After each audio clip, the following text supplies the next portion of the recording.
Back with us now, Congressman Lee Zeldin of House Financial Services and Foreign Affairs, also running for governor of New York. Okay, we just did a segment on Demsplaining. Now, the CBO is saying, yeah, they're doubling the size of the IRS. They're going to try to go after middle-class people less than $400,000 in earnings. It's going to bring in $20 billion over 10 years.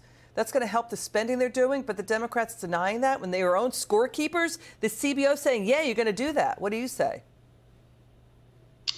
Right. Well, the reality here is that they passed this bill that is going to result in beefing up the IRS and having to come up with increased audit production where you're going to be hitting Americans of all walks of life, including those who can least afford it. Americans don't want it. The reality is hitting home, and the Democrats are realizing that they're losing out on the politics of something that they thought, hey, we'll just call it the Inflation Reduction Act, and people will feel like we're doing something to combat inflation. The consequence ends up being that this ends up being a Democrat Reduction Act, because I think that more House Democrats are likely to lose their seats because of it. Well, yeah, House Democrats, they passed this bill. The IRS is now going to be bigger than the Pentagon, FBI, State Department, and Border Protection combined. I don't know how they can win the midterms on that. But you have a CNN host just saying, no, that's not what's really happening. Watch this. So conspiracy theories fill the information vacuum, people choosing their words. Oliver, you know what got short shrift this week? The House passing that historic climate bill, the Inflation Reduction Act. One of the components of the bill is a lot more funding for the IRS to hire tens of thousands of more IRS agents in order to try to make sure people are paying how much they're supposed to pay.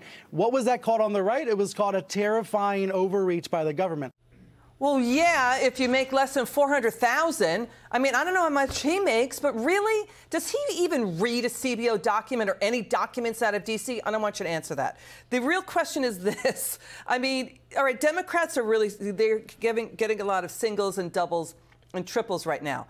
But Chad Pergram pointed this out. In 1994, Democrats handed former President Clinton this. Legislative victories like the Family and Medical Leave Act, NAFTA, the Brady Bill, a reconciliation package, and more. They still got whooped. They still lost dramatically. They lost control of the House and GOP flipped the Senate in '94. So that's what happened, even though they got all those victories. What do you see coming?